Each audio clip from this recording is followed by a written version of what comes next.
Hello everyone. Let's review shlokas 84 and 85 in Lalita Sahasranamam. Prasādinī viśva sākśhiṇī sākśhivarjitā śhaḍaṅgadevatā yuktā śhāḍguṇya paripūritā nityaklinnā nirupamā nirvāṇa sukhadāyinī nityā śhoḍaśikārūpā śrīkaṇṭhārdha śharīriṇī. Let's review the namas in these shlokas. In the last video, we did review shloka 84 and we did it up to the first line, which is prasādinī viśva sākśhiṇī sākśhivarjitā. Now we'll start from the second line onwards. śhaḍaṅgadevatā yuktā. Shad means 6. Angam means part of the body or limbs. Devata means the deities. Yuktā means joined. That means Lalita is joined by the 6 Angadevatas. So let's look at it a little bit more. Usually whenever we do any japa, the intent of that japam is to realize our oneness with the Devata on whom we are doing the japa. So to recognize that that Devata resides in our hearts. So when we do Lalita Sahasranamam, we want to see Devi in our heart. That is the intent of the japa. And usually all the japams have a certain procedure. All the japas usually begin with acknowledging the rishi who gave us that mantra. These are the people who first saw this in their mind. So when we do Lalita Sahasranamam, we'll say Vashinyadi Vagdevata Rishayaha. And then we indicate the meter, the chandas that is being used, which is Anushtup Chandaha for Lalita Sahasranamam. And then the Devata, which is the form of the God that we are meditating upon. And in Lalita Sahasranamam, it is Lalita Tripura Sundari Parabhattarika. And usually the Devata will be very specific in the form of the Devata that we are meditating upon. Because when we meditate upon, the whole idea is that we should envision that goddess in our mind and pretend as if she's sitting right in front of us and engage with her. That's how our mind will be focused. That's why in the Dhyana shlokas, we describe Lalita in the specific physical form, which becomes easy for us to meditate upon. And then there is the bijam. Bijam is the seed. So every mantra actually acts upon our psyche, and therefore it creates a certain mindset. And that's why mantras are supposed to be repeated. The mantra definition itself is manana trayate iti mantraha. Mananam means repetition. So as we repeat it, it protects us. Tra is to protect, and tra is also to move. So it means it creates a certain mindset in us. So the bijam is the seed that gets planted, and when it becomes a big vriksham, that is the shakti, the power, the results that we get out of it. And then, so that is the next one. And then there is a kilakam, which is the secret to unlocking the benefits of that particular mantra. That kilakam typically only gurus can provide. So these are the 6 things that we acknowledge when we start the japam. Immediately following that, what we will do is the karanyasam and anganyasam. So karanyasam means touching the fingers, anganyasam means touching the parts of the body. And what are we doing through that? What we are doing is inviting these devatas and the energy to come and reside in our body, considering our body as the temple and recognizing. So as we invite them to stay, they help us recognize Lalita in our heart. So that is what the Anganyasam is expected to do. So if you look at Devi Khadgamala, where it describes the Meru and all the Devatas that are sitting in the Meru, it starts with it defines the Anganya Devatas, the Nyasaṅgadevatas. So the Nyasaṅgadevatas are Hridaya Devi, Siro Devi, Shika Devi, Kavacha Devi, Netra Devi, Astra Devi. These are the 6 Nyasaṅgadevatas. Hridaya Devi means we are inviting the Angadevata to come and stay in our heart. Shiro Devi in the head, Shika Devi in the tuft of the hair. In Tamil it's called as Kudumi. And Kavacha Devi means crossing our arms, touching the shoulder. Netra Devi is the two eyes with the middle finger touching the Agnya Chakra, and Astra Devi is the protection around us. So these Angadevatas help us recognize Lalita in our hearts as we are doing the japa. śhaḍguṇya paripūritā. Shad again here means 6. Gunam means attributes. Paripūritā means filled with. So when we discuss the meaning of the word Bhagavati, we also spoke about it. So anyone who has the Bhaga is called as Bhagavan or Bhagavati. And Bhaga means 6 auspicious qualities. So those qualities are Aishwaryam. Aishwarya means lordship, absolute lordship. That means they have no limit to their power. And that allows them, that is called as sovereignty also, which is omnipresent, can be anywhere and everywhere. And then there is Virya, which is omnipotency, so capable of doing anything. And then there is Jnana, which is absolute knowledge, that is omniscience, which means knowing everything. So those 3 qualities are critical for as a part of Bhaga. And then there is also Yashas, which is absolute fame, the splendor, the tejas, etc. And then there is Shri, which is absolute prosperity, wealth, well-being, all of those. And Vairagya, which is dispassion. So unaffected by anything that's happening around them. So that is called as Vairagya. These 6 qualities are called as Bhaga, and anyone who possesses that is called as Bhagavan or Bhagavati, and Lalita is full of these 6 qualities. That's what the śhaḍguṇya paripūritā means. Nityaklinnā.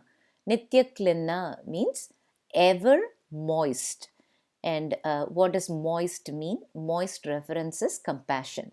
Compassion of the heart. So she is someone who is ever compassionate. Nirupamā. Nirupamā can be split as nirupamā. Upama means to compare. Nirupamā means without any comparison. So she is unique. She cannot be compared to anyone else. So if you look at Lalita Tripura Sundari, she is the ultimate reality. And the ultimate reality typically is celebrated as a nirguna Brahma, which means it doesn't have any attributes. The moment it doesn't have any attributes, it is beyond our ability to then contain it in words. So that's why the ultimate reality is indescribable. Our language is not enough to describe that ultimate reality. But at the same time, that ultimate reality is also beyond cognitive understanding. That's why we say Lalita is mano vacha ma gochara. She's not even in the range of mind and words, because that's something very hard for us to perceive cognitively. So the ultimate reality is beyond our perception and is also beyond our ability to describe. If you can't perceive, then you can't describe. So she is beyond that. And that's why if you see in Upanishads, the way they describe how to get to understanding that Nirguna Brahman, because it's undescribable, ununderstandable, the way they do it is called as a neti technique. It's na iti, na iti. That means not this, or not that, not that. Either way it works. And so what it means is, because there is no comparison, the only way you can describe it is by saying what it is not. So that's why she is nirupamā. There is no comparison for her, nothing like her. Nirvāṇa sukhadāyinī. So nirvāṇam means, vāṇa means longing or desire. Nirvāṇam means no longing or desire. So the nirvāṇam is a state where we have no desires. And that state is called as liberation, and anyone who's liberated consistently experiences bliss, because it's our desires that make us want a certain outcome, and when those outcomes don't happen, that's when we get upset, angry, or if the outcomes do happen, we are elated. So all this oscillation happens only because of our desires. If someone gets to a state where there is no desire, then that person is constantly in the bliss. And that is something that Lalita is capable of bestowing for us. So, as we spoke about, she's beyond comparison. She's beyond the range of our mind and our words. So then how does one experience her? That is the inward journey called sadhana, right? And it is not an easy journey. It's a very hard journey. It's a very long journey, and it is not without any obstacles. But if someone continues to pursue in that path, ultimately she bestows that liberation on them. So she is nirvāṇa sukhadāyinī. Nitya. Nitya means someone who is eternal. She is always there, or she is a constant. She is unchanging. So nitya means that. śhoḍaśikārūpā. Shodashi means number 16. So Lalita, along with the Tithi Nitya Devatas, there are 15 of them called Tithi Nitya Devatas, and each one is responsible for one Tithi, which is the days that we call it, right? We say Chaturthi, Panchami, those are all Tithis. So each Devata is responsible for the Tithi, and Lalita, along with the 15 Tithi Nitya Devatas, becomes the Sodashi. And we've also seen before, God has a physical form which is called as Thula Rupam, then there is Sukshma, and then there is Para. The Sukshma Rupam is a subtle form, and that Sukshma Rupam for Lalita is the Panchadasakshari mantra, the Panchadasi mantra, which is 15 letters in that. And each of these Nitya Devatas represents one letter in that Panchadasi mantra. So Panchadasi mantra is nothing but Lalita herself. The Vagbhavakuta, it has 3 groupings. The Vagbhavakuta is her face, the Madhyakuta is from neck to waist, and then the Shaktikuta is from waist down. So that is Lalita herself, and these Nitya Devatas are each letter of that Panchadasi mantra corresponds to one Nitya Devata. And these Nitya Devatas can be worshipped by themselves. They are only second to Lalita. And so each one has their own mantra, yantra, tantra, etc. And they bestow certain benefits for us. So she, along with these Nitya Devatas, makes the Sodashi. And there is actually a mantra called Sodashi mantra. The Panchadasi by itself is a very powerful mantra, and it should only be done with the Guru's initiation. But once somebody reaches a certain point with Panchadasi, then the Guru will teach them the Sodasi. And the Sodasi is the ultimate 16-lettered mantra that is capable of granting liberation. So she is, along with the Nitya Devatas, she becomes the 16-letter Sodasi mantra. So she is śhoḍaśikārūpā. So these 15 Nitya Devatas, I told you, are associated with the Tithi. So basically from amavasya to Pournami, there are Tithis, and each Devata is associated with one Tithi.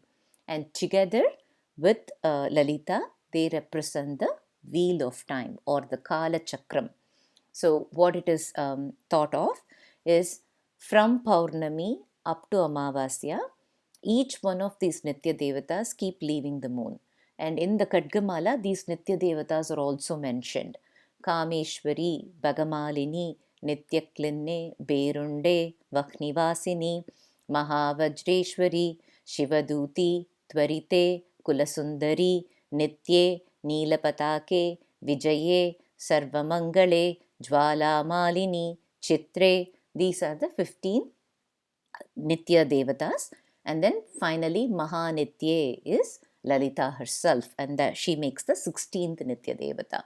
So these are all associated, and it is said that from Pournami to Amavasya, from Kameshwari, each one keeps leaving and they go to the moon. And then from Amavasya to Pournami, each one keeps coming back to the moon, and we see the full Pournami. So each Devata here, the Nitya Devata, represents one phase of the moon. And together they make the fortnight. So there are 16 days between Amavasya and Pournami. So they make the fortnight, and therefore that is the fundamental unit of time. So that's why they represent the wheel of time. But these Nitya Devatas are also showing us one very important truth. If you look at it, we are saying that the moon has different phases, right? Each day from amavasya, it keeps growing and then it becomes full on the full moon day and then it again wanes. But if you see in reality, the moon does not wax or wane, right? The moon stays as it is. It is always there. It is simply how the earth and moon are positioned, the angles, which for the people in earth, depending on the moment and where at that particular point earth and moon are, we can see either the full moon or we can see only portions of the moon. And based on that, we are saying, oh, the first one is a small crescent, and then when we go to 8th day, the tvarite, she is always constant because the half moon will be present that day, and then full moon, right? So if you look at it, this is the whole essence behind the Advaita, or the ultimate reality, which means that she's never changing. If you consider that as the moon, she's always there. It is us who are not able to perceive that, right? And it is because of our limited perception. Sitting in the earth, only so much we can see. And this actually explains the fundamental ignorance of all the human beings. This is the illusion. And this is what is called as Maya, right? So if you look at it, the moon is always there. That's never changing. Like that, Lalita Tripura Sundari is always there, and she is in each one of us. But because we are limited beings, we are unable to recognize that fundamental truth. And just like we keep saying, the moon waxes and wanes, we continue to view this world through that limited senses and perception that we are capable of having in this particular human body, and based on that we assume the world to be certain things. So this is where we get into subjective reality, and we fail to appreciate the truth or reality, and the sadhana takes us in that path where we can recognize the Sat Chit Anandam. Once we recognize the truth and the reality and become capable of seeing the reality as it is, then bliss is the final outcome. So the śhoḍaśikārūpā, the Titi Nitya Devatas together explain this beautiful concept for us, where we are all under the veil of Maya, under the influence of Maya.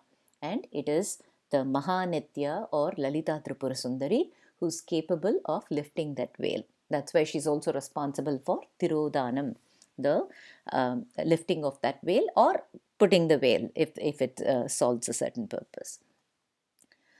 śrīkaṇṭhārdha śharīriṇī. So śrīkaṇṭha means Shiva. So kantam means neck. śrīkaṇṭham can be viewed as beautiful neck or an auspicious neck. Ardha means half, and śharīriṇī means body. So she possesses half the body of Shiva. Or what this means is Shiva and Shakti are two equal halves. So that's what this particular line means. There are many ways to look at it. We all know that Shiva and Shakti are in the Ardhanarishvara Rupa, and that shows the male and female principle equally at play. And if you look at Sanatana Dharma, there is a very lot of depth in and lot of intelligence associated with existence. So the existential intelligence is pretty high here, and our seers not just thought about what is this universe, who am I. They actually went ahead and also did a mapping of the descent of creation, and that's called as a tattva map, and they have several tattvas associated with it. And if you see, the very first tattva in that is that when the manifestation is supposed to happen, that one ultimate reality, the first step of creation is that it manifests as two equivalent concepts, which is Shiva and Shakti. So they are, Shiva is not without Shakti, Shakti is not without Shiva. So they are both complementary to each other. It is like water and wetness, fire and heat. So this could also mean that it is the first tattva in the creation, which is Shiva and Shakti are two equal halves. One is not without the other. So she is someone who is half of Shiva, is what śrīkaṇṭhārdha śharīriṇī means. Ardham means half. So that's what this means. Let's look at a small story around how Shiva came to be called as Śrīkaṇṭha. Right? So Śrīkaṇṭham, as we spoke about, is someone who has a beautiful neck or auspicious neck. Why is his neck beautiful or auspicious? We all know that Shiva's neck is blue. That is, he is also called as Nīlakanta. That was because he consumed halakala viśva, the poison that came out of churning the ocean of milk. And that's why he is called as Nīlakanta. So one way to look at it is blue neck is beautiful neck because it's colored. Nobody else has blue neck. That's one way to look at it.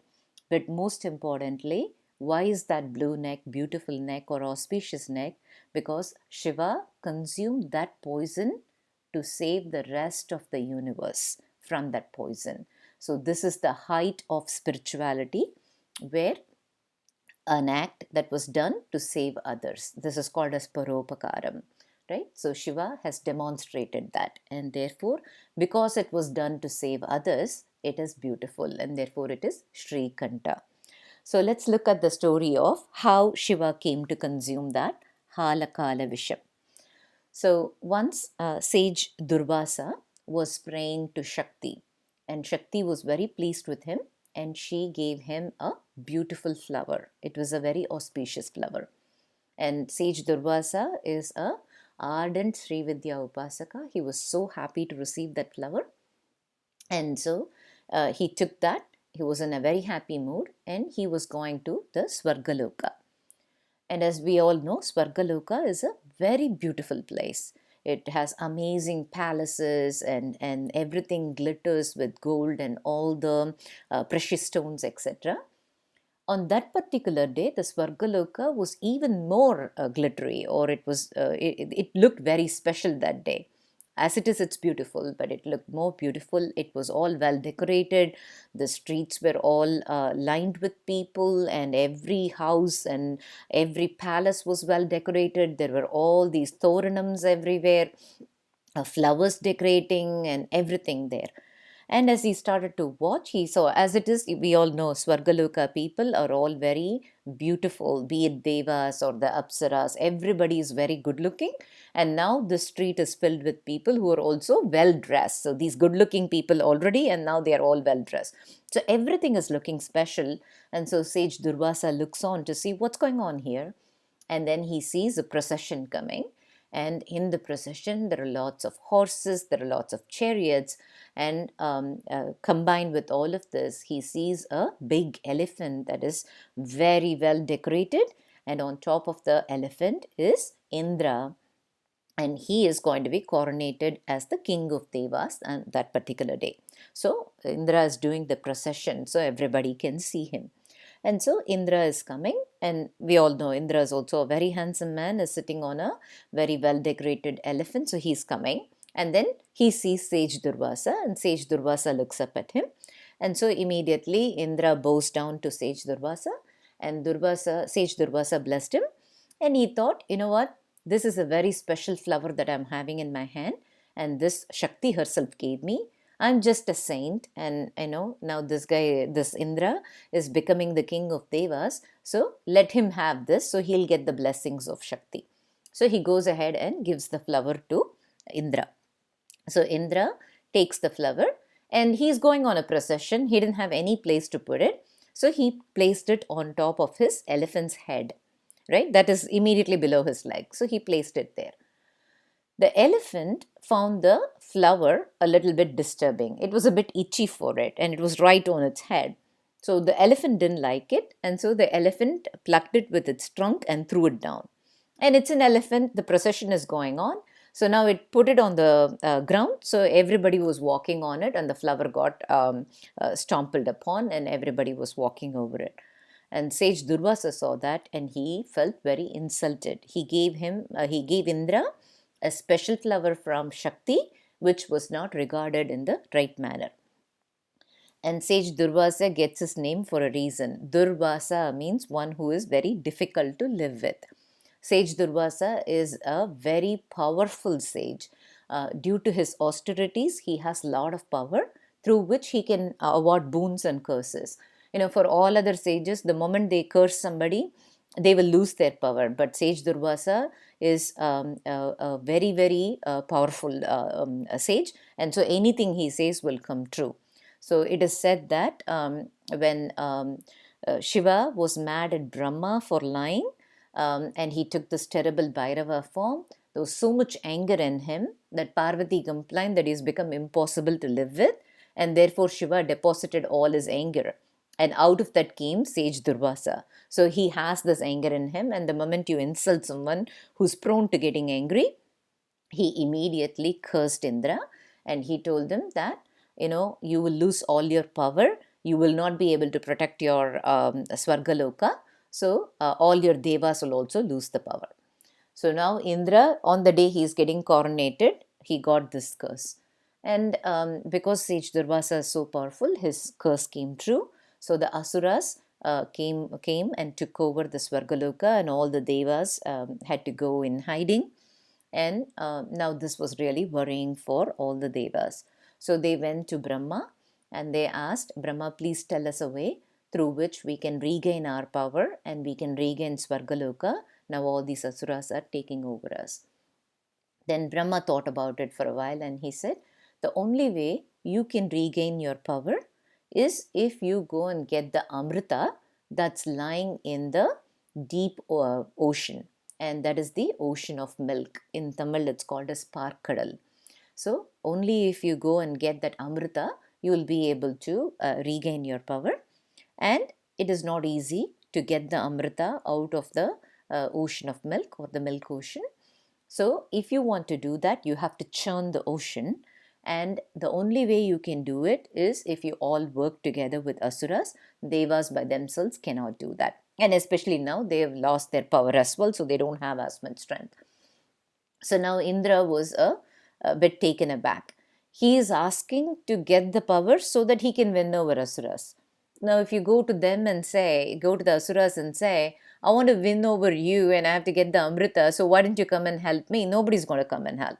So he asked Brahma what to do. Is there any other way without getting the Asura cooperation? Can I just go ahead and do that? Brahma said, no, that won't work. You have to get Devas and Asuras have to work together in order to churn the ocean. So then Indra thought about it and Brahma said, why don't you give them a little bit of the Amrita? So Indra thought hard and fast about it, and then he asked what else could be there, and he said, there could be many treasures inside the milk ocean. So then Indra went to the Asuras and promised them treasures from the ocean. Whatever we get, he said, we'll split it half-half. One turn, whatever comes out of it, one turn we will take it. The next one that comes out will be yours. So that way you will stand to gain a lot of treasures. So Asuras are always greedy and they always want the best of things for them. And therefore they immediately agreed to it. So it was decided that they were going to churn the ocean. So in order to churn the ocean, they needed a churning rod, and they selected the Mandara mountain for churning. And then they needed a rope to churn, and therefore they selected Vasuki, the king of all the snakes, as the churning rope. So the Devas were supposed to hold the tail of Vasuki and the Asuras were supposed to hold the head of Vasuki. So now it was decided they were going to churn. So they started the churning process. And this is churning the ocean, right? So it was a lot of effort and people were getting tired. And on top of it, the Vasuki was emitting so much poison that the Asuras were also getting tired. And because of that, the Mandara mountain was tilting and it was not churning very well. So then Vishnu assumed the form of a tortoise and he went and supported the base of the Mandara mountain. So now with Vishnu's support, they were able to churn the ocean. So they started to churn and the agreement was whatever comes out, one turn will be for Devas, the next turn will be for Asuras. So they started to churn. And as they were churning, the first thing that came out of it was the Alakala Visham. And this was the Devas' turn to consume that. And this poison, the Visham, was so potent that even just being around it will kill people. So you just don't even have to consume it, just being around it will kill people. So nobody expected this kind of a development, right? They were doing this to get the Amrita, but they never expected to get poison out of it that could kill everybody. At that point, they realized that the only person who could help everyone was Shiva himself. So they ran to Shiva, and so Shiva, recognizing the potency of that poison, drank it himself. And Shakti was sitting next to him, and she immediately held his neck. So she made sure that the poison stayed between his mouth and neck and did not go further inside. And it stayed there and it became blue. That's why Shiva is called as Nilakanta or Śrīkaṇṭha. And further from there, they started churning. After the Halakala Visham was taken care of, they continued to churn, and out came lots of treasures. 14 treasures came, and some of them are the Kamadhenu came out of it. There was a Uchchiravas, the horse that came out of it. There's also Airavata, Indra's elephant that came out of it. The Kaustubha Mani came out of it. The śhaḍaṅgadevatā, the bow that Vishnu has, that came out of it. Lakshmi came out of it, and she remained in the chest of Vishnu. And then all the Ramba, all the Apsaras came out of it. And there are more things that kept coming out of it. And finally, out of that came Dhanvantri with a pot of Amrita. And so they all found what they were looking for.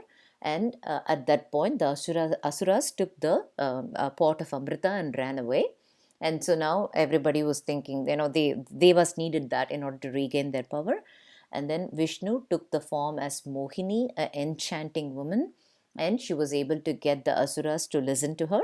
And then she made the Devas and Asuras sit in 2 rows, and Mohini started to give the Amrita to all the Devas. And there are crores and crores of Devas, so it was a long line. One of the Asuras recognized it, and so switched from the Asura line to Deva line, and then got the Amrita too, which Surya and Chandra observed, and they told Mohini, and Mohini was none other than Vishnu. So using the Sudarshana Chakra, Vishnu hit the Asura.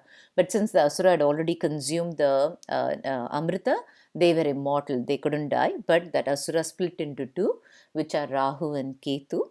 And it is said that Rahu and Ketu are, they come and take hold of Chandra and Surya every now and then as a revenge for telling on them. And that is the eclipses.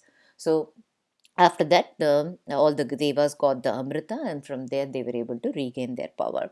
So this is the story of the churning of the milk ocean, and this is how Shiva got to be called as Śrīkaṇṭha. And there is a temple for Śrīkaṇṭhesvara in Mysore, and that place is called as Nanjangud. Nanjangud in Kannada apparently means where the poison lives.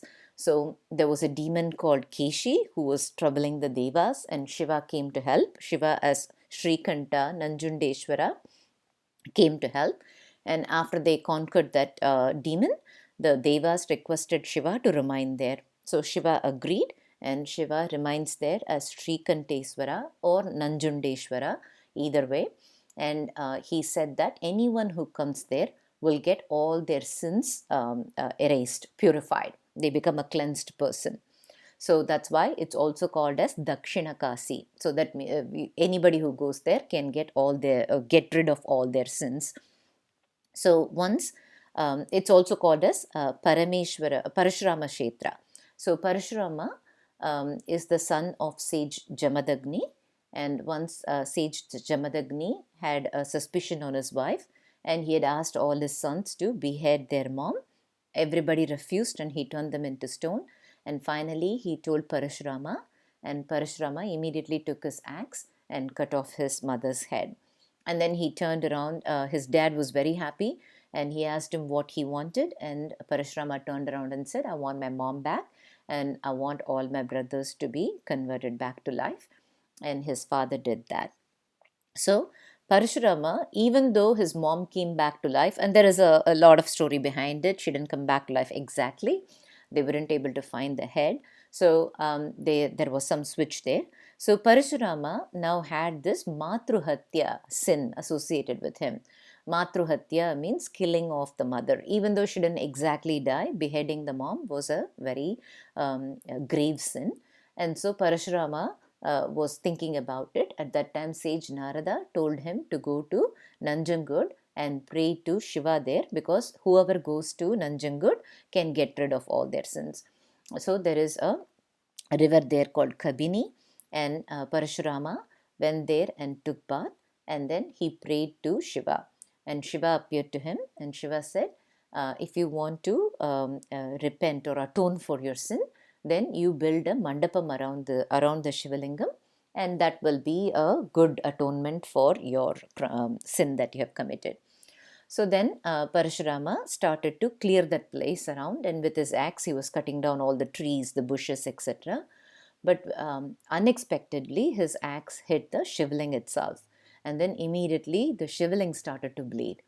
And Parashurama was completely appalled by this whole thing, right? He never expected to do something like this. And then he was so dejected, already he beheaded his mom, and now he has hurt Shiva himself.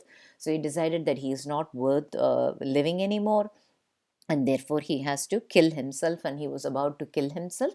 At that time Shiva appeared, and Shiva said that the mud in Nanjangud itself is medicine. So he asked him to take some mud and keep it on the Shivling. As soon as Parashurama took the mud and kept it on the Shivling, the bleeding stopped. And then Shiva told him to go ahead and build the mandapam, and that's the Nanjangud temple that we see there. So Nanjangud is very popular as Dakshina Kasi. So anybody who goes there gets rid of the sins that they have committed if they atone for it appropriately. And it is also medicinal. So anyone who goes there, whatever diseases that they have, that will be cured. So Nanjangud is about 20 kilometers from Mysore. It is in Karnataka. And apparently there is also a chariot festival that happens there every year. And the chariot festival, there are 5 chariots, and the devotees pull that through the streets. So that is one of the biggest things. So Nanjangud is a very popular temple in Mysore, where śrīkaṇṭheshvara is the presiding lord there. So that is a little bit about Śrīkaṇṭha. And we spoke about the churning of the milk ocean. If you think about the churning of milk ocean, what does it signify? Actually, that has a relevance to the meditation itself.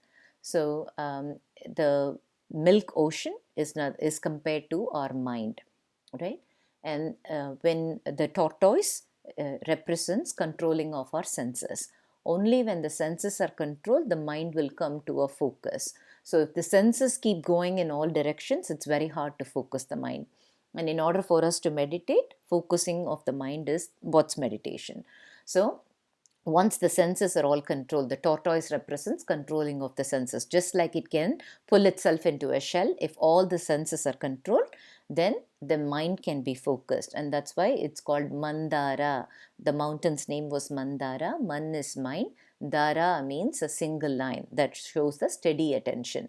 So by controlling our senses, and if we focus steadily with our mind, then even then what will happen is with the ropes, the devas were on one end, the asuras were on another end. So the churning will happen. So when we start to control our senses and focus our mind, we will find that there will be oscillations. Our thoughts will go between good and bad, and it will keep going that way. But even after that, if we persist on that meditation, and if we continue to go in that path of meditation, what is the first thing that came up? It is the halakala visham. So the poison is what will come up. So anyone who's pursuing that meditation path will feel that all the past trauma that sometimes we might have pushed down and not consciously think about it will all surface. Unless all this past trauma is resolved, we can never get to a state of being calm or being balanced and thinking with clarity, because all these past experiences is what is creating that perception for us or clouding our lenses. So all that will come up. So it is to signify that when we go into this meditation path, these all have to be resolved. So if we keep at the meditation path, then as we keep going, we saw so many treasures came out of it. So even if it is not the immediate amrita, all these treasures, that will result in our ability to better deal with what life throws at us, our ability to see things from a different perspective, our ability to be more empathetic to other people. These kind of treasures will come up. And then if we continue in that path, finally it is Amrita, which is the nectar of immortality. And that Amrita is nothing but a state of bliss. So Devi sadhana, if we continue in this path and continue with all this japa and chanting, we'll be able to get to that end goal. So that's the significance of the churning of the milk ocean. That's all for today. Thank you.